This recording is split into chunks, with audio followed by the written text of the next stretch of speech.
एक बड़ी interesting update weekend पे पढ़ी मैंने। एक एसएमई का आईपीओ जिसका सब्सक्रिप्शन हो गया था, हाथों हाथ बिक गया था, लिस्टिंग की कगार पे खड़ा हुआ था, उसको सेबी ने आके रोक दिया कि उसकी listing for the time being रोक दी जाए। बीएससी को डायरेक्ट करा। क्या नाम था उसका, वो ट्रैफिक सॉल। ये पूरा मामला है क्या? और ये आमतौर पे अपन मानते हैं कि एक्सचेंजेस एसएमईज के लिए वेट करती हैं, डिसाइड करती हैं। इस मामले में सेबी एंटर कर गया। देखिए, बहुत अच्छी चीज़ है ये सेबी की तरफ से। भले ही पावर दी गई है बीएससी और एनएससी को कि अब आप वेट करिए, लेकिन सेबी ने ये क्लियर बता दिया कि वॉचडॉग हम ही हैं। और अगर कुछ भी हमें लगा कि कुछ गड़बड़ हो रही है तो हम उसको करेंगे। पहली बार ऐसा हुआ है कि सेबी ने एक आईपीओ को लिस्टिंग से पहले रोका है। फॉरगेट अबाउट कि आईपीओ रिजेक्ट कर दिया, सब कुछ हो गया, तैयारी हो रही है लिस्टिंग की, और वो सेबी ने उसको बेसिकली रोक दिया। 45 करोड़ का ये आईपीओ था।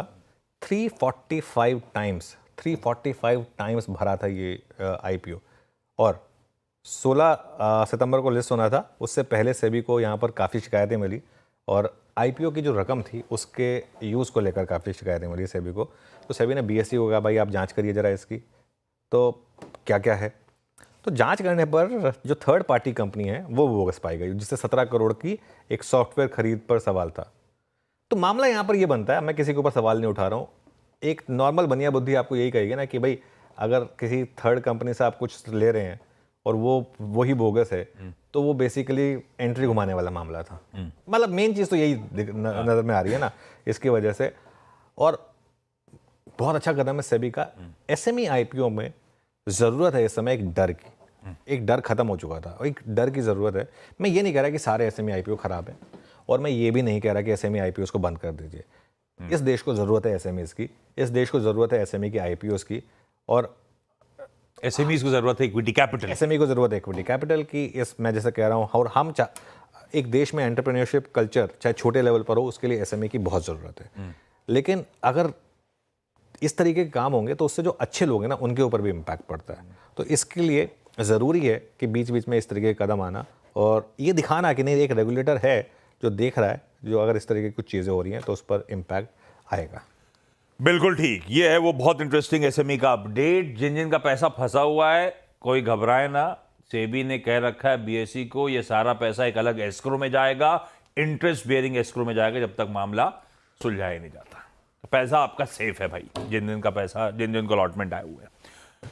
खैर, अब चला जाए एक्सपर्ट्स के पास। लाइए भाई, पैनल को दिखाइए।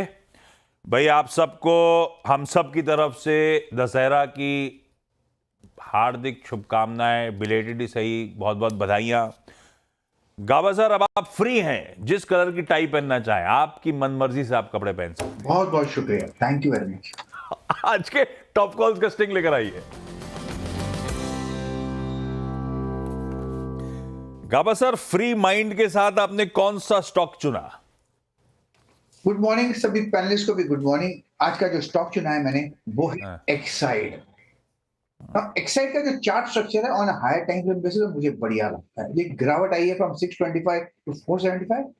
अब लगता है यहाँ पर बॉटम आउट हो चुका है, एक अपमूव मिला है, और ये स्ट्रक्चरली इसमें स्ट्रेंथ है। ट्रेड कर रहा है 530 के आसपास, स्टॉप होगा 520, और थोड़ा 510 का स्टॉप लगाए तो और ही बेहतर रहेगा।